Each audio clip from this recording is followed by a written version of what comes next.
एक आदत है, मैं जहाँ काम करता हूँ वहाँ की रोटी नहीं खाता, वहाँ का नमक नहीं खाता, वहाँ का पानी नहीं पीता। पर मैंने कहा मैंने काम शुरू कर दिया तो महाराज जी ने हलवा उस दिन बना रखा था, तो कहा प्रसाद तो ले लो। मैं कि महाराज काम तय करने से पहले प्रसाद ले लूँ, बाद में नहीं ले पाऊँगा। वो मेरा लास्ट प्रसाद वहाँ का था और उसी के कारण से मुझे जांबा जी ने आशीर्वाद दिया और हम उसमें कुछ काम कर पाए। दूसरा काम यह है, आप ये चाहते हो कि अमृताबाई के नाम से हमारे नाम छप जाएं। अमृताबाई तो हो गई, वो कौन सी आज वोट देती है, वो कौन सा एमएलए बनाती है, एमपी बनाती है। ऐसा किसी का सोच हो तो वो हाथ खड़े कर दो। आपका है? आप ये चाहते हो? गलती से दो जनों ने हाथ खड़े कर दिए। बस यही समाज की विपदा है। आपने कोई बात नहीं, मान ली आपकी बात। हाँ, मान ली आपकी बात। आप चाहते हो? हाँ, मैं चाहता हूं कि आप में से कौन चाहता है कि अमृताबाई इस दुनिया के विश्व के नक्शे पर आकर के खड़ी हो, आपका खेजड़ में दुनिया का अभिन्न अंग बने। इसके पक्ष में वो हाथ खड़े कर दो। सीधा सवाल है, आपको तो मारवाड़ी में पूछ लूँ, मन की ठा नहीं, कोई दिक्कत नहीं बने। अब विषय यह है, मैं बहस नहीं करता ना, मैं वकील हूँ वैसे फौजदारी का, मैंने 50 साल वकालत की है, इसलिए मैं बहस करता ही नहीं। मैं आपको एक बात कहना चाहता हूँ। मेरा दो निवेदन है। आज हमारा विषय खेजड़ली, अमृताबाई, पर्यावरण, ये विषय है।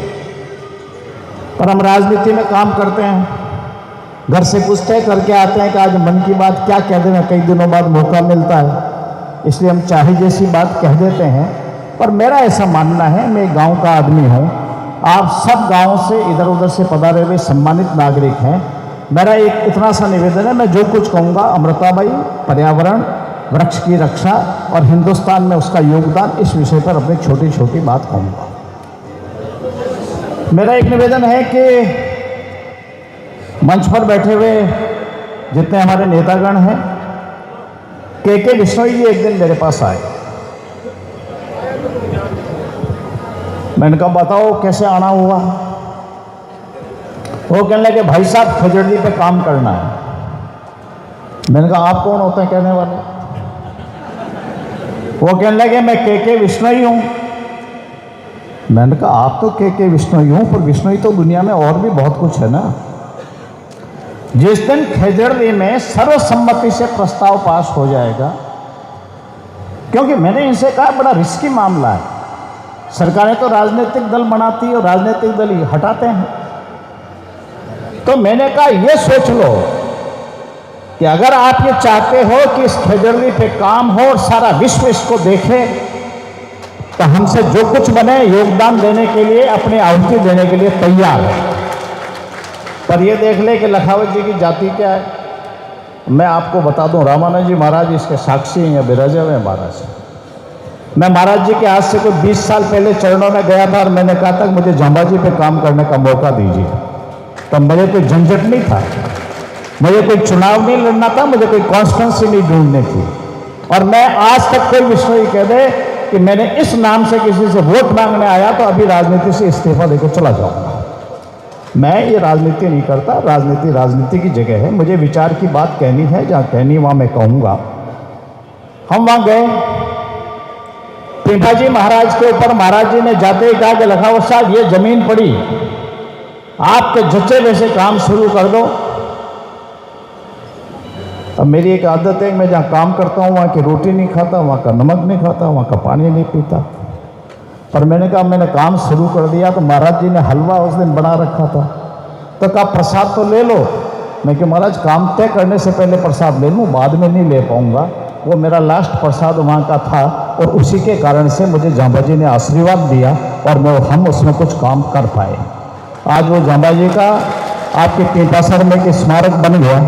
मेरे पास कोई ज्ञापन लेके नहीं आए थे, मेरे कोई मेमोरेंडम देने भी नहीं आए थे, मेरे लिए कोई नारे लगाने वाले भी नहीं आए थे, और मैं किसी के पास इस कारण से वोट मांगने भी नहीं गया कि मैंने जांबा जी का काम किया इसलिए आप मुझे वोट दो या मेरी पार्टी को वोट दो। जिस दिन ये धंधा करेंगे राजनीति छोड़ के चले जाएंगे।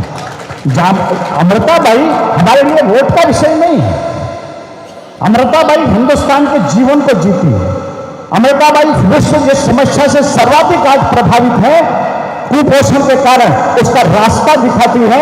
अगर एक नया कोई रास्ता है हिंदुस्तान दुनिया को प्रदूषण से, अगर मान लीजिए प्रदूषण से मुक्त करना हो तो उसका रास्ता यूएनओ में बैठकर एयर कंडीशन में नहीं होगा, दिल्ली में आकर के उसका रास्ता ढूंढा जा सकता। हम वो बनाना चाहते हैं। हम चाहते हैं विश्व भर के लोग यहाँ, पर विश्व भर के लोग यहाँ आए तो पहले आते ही 4 सवाल मत करना। आगे पूछने आए, समझने आए। मैं अनपढ़ आदमी आपके बीच में आ गया, मुझे अभी आप 4 सवाल इधर के उधर के करोगे तो मैं क्या उत्तर दूंगा। मैं तो जिस काम के लिए आया हूँ, मैं उस पवित्र काम के लिए आया हूँ और मैं आज संकल्प लेके जाता हूँ कि जो कुछ भी सरकार तय करेगी, करने वाली सरकार है, चाहे भारत सरकार करे चाहे राजस्थान सरकार करे, मैं इस स्थान का जिस दिन पानी पी लूंगा, नमक खा लूंगा, उस दिन राजनीति छोड़ के चला जाऊंगा। निश्चिंत रहिए आप। इसलिए मेरा कोई स्वार्थ नहीं है। जहाँ फेडरली पे काम होना चाहिए, अमृताबाई पे काम होना चाहिए, दुनिया के नक्शे पे ये स्थान जाना चाहिए। नाम किसका जाए उससे क्या फर्क पड़ने वाला है। और इसलिए मेरा एक निवेदन है, जरा धीरे से ऐसे में आया था पिछली बार भी, मैंने कहा मुझे 4-5 भोले डाले आदमी दिला दो जो विष्णुई समाज के बारे में कुछ जानते हो। अमृताबाई का साहित्य किसी ने लिखा हो, किसी के पास पुराना कोई तवारीख। मैं रास्ते में आया, आते आते मैं पूछ रहा था सबसे पहले इस घटना का कौन सी बही में उल्लेख मिलता है, कौन से ताम्रपत्र में इसका उल्लेख मिलता है। मैं जाति का चारणों मेरा धंधा ये मेरे पीढ़ियों ने 50 पीढ़ी में ये धंधा किया। इसलिए हम आपको इतना निवेदन कर सकते हैं कि यदि सरकार मौका देगी, यदि मैं सब इसलिए बोल रहा हूँ कि मेरी जात पहचान लेना, मेरे कपड़े देख लेना, पैंट और सूट पहनता हूँ इसलिए कि अब मैं ज़्यादा थोड़ा तेज़ी से काम करता हूँ, वकालत रहा हूँ, कोर्ट में जाता हूँ, वकालत करता रहा हूँ। और ये ईमान धर्म से कह सकता हूँ कि अगर अमृताबाई और पर्यावरण पर काम करते समय अगर सुई के नोक के बराबरी में कोई राजनीति करेंगे, ऐसी राजनीति को ठोकर मार के चला जाऊँगा। न तो हमें किसी ने कहा कि राजनीति करनी है। मैं परसों मुख्यमंत्री जी के पास में था, उसके पहले भी हम लोग ये बैठे, विष्णुई जी बैठे, इन्होंने माननीय मुख्यमंत्री जी से बात कही।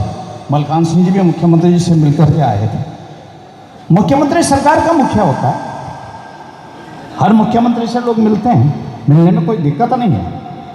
पर अब अगर आप हम यहाँ काम करने आए और आप हमारे बारे में कहो, अच्छा आपका आइडेंटिफिकेशन बताइए, आप कहाँ रहे, कैसे रहे, वोट डालने किसको गए थे, आप ये बताइए आप कौन सी पार्टी में काम करते हो। हाँ, अगर यहाँ आकर पार्टी की बात करें, हमको बाहर निकाल देना, बोर्ड लगा देना कि ऐसे लोगों का प्रवेश बंद है।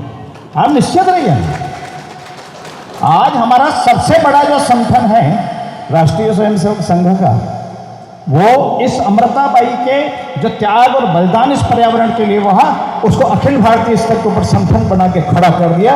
आने वाले समय में विश्व में सर्वाधिक काम यदि कोई करने वाले कार्यकर्ता निकलेंगे तो उस धारा में से निकल करके जाएंगे। वो फोटो नहीं खिंचवाएंगे, अखबार में विज्ञप्ति भी नहीं देंगे, जिंदाबाद के नारे भी नहीं लगवाएंगे, माला भी आपसे नहीं पहनेंगे, आपसे शाल भी नहीं पहनेंगे और आपसे ये भी नहीं कहेंगे हमने वो काम किया इसलिए आप मान लो।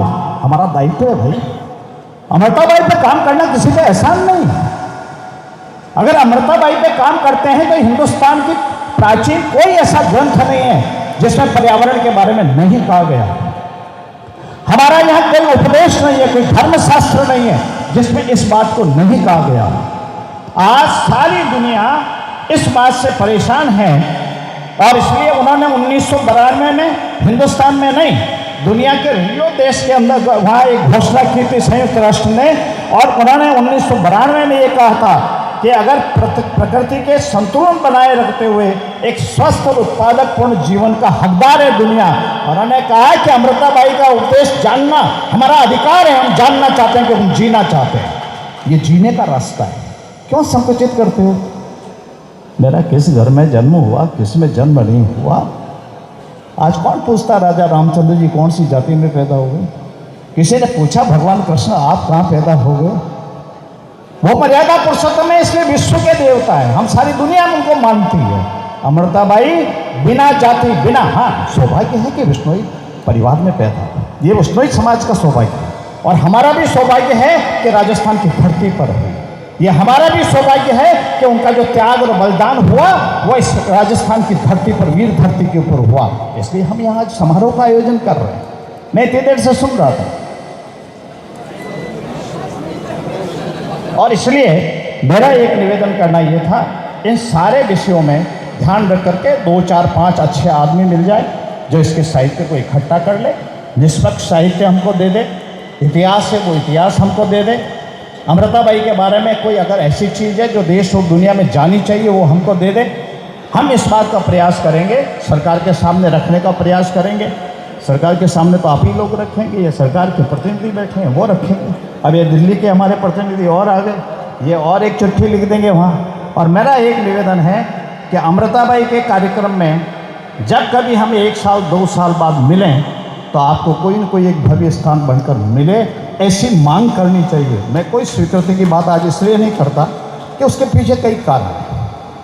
अभी तो मेरी जात पूछेंगे, मेरी पार्टी पूछेंगे, मेरा बैकग्राउंड पूछेंगे, मेरे बारे में 16 जांच कर लेना चाहे ये हिंदुस्तान की एजेंसी से। उसके बाद कह देना लखावती तुमको यहाँ सेवा करनी है, मैं आ जाऊँगा, उड़वाने पक आ जाऊँगा, जूती भी नहीं पहनूँगा। कारण उसका यह है कि हम यहाँ आने किसी एहसान करने नहीं आ रहे, हम आ रहे हैं अपने जीवन के लिए आ रहे हैं। हम जीना चाहते हैं, सांस लेना चाहते हैं, और सांस लेना चाहते हैं तो उसका उपदेश, उसमें अमृताबाई का त्याग और बलिदान है ना, उसमें से दुनिया को सांस लेने का उपदेश मिलता है। हम इसलिए काम करना चाहते हैं और इसलिए मैं ऐसा मान के चलता हूँ कि आज मुझे आपके बीच में आने का मौका दिया। मैं ज़्यादा भाषण देता नहीं हूँ, मेरी आदत नहीं है, जहाँ देना वहाँ देता हूँ। आप समाज के सब लोग यहाँ बैठे हैं, मेरा इतना निवेदन है कि मेरे बारे में पहले ठोक बजा के महीने 2 महीने जांच कर लो, उसके बाद सरकार मुझे कहेगी काम करना तो मैं आपके यहाँ आऊँगा काम करने के लिए। और आऊँगा तो वैसे ही आऊँगा, ना नमक खाऊँगा, ना पानी पीऊँगा, ना रोटी खाऊँगा, ना आपके यहाँ का किसी तरह का अन्न जल नहीं लूँगा जब तक उसका उद्घाटन नहीं हो जाएगा। उद्घाटन के बाद कोई खिलाएगा, मेरा कोई मित्र मिल जाएगा तो मैं उस दिन बात करूँगा। मैं कोई घोषणा नहीं कर रहा हूँ, मैंने अपनी बात कही, मुझे सरकार कहेगी तो शब्द डाला है। और मैंने इसलिए के बिश्नोई जी को भी रोक दिया था बाद में कहूँ। ठीक है, आप सबका सहयोग चाहिए, इतना सा निवेदन है। धन्यवाद।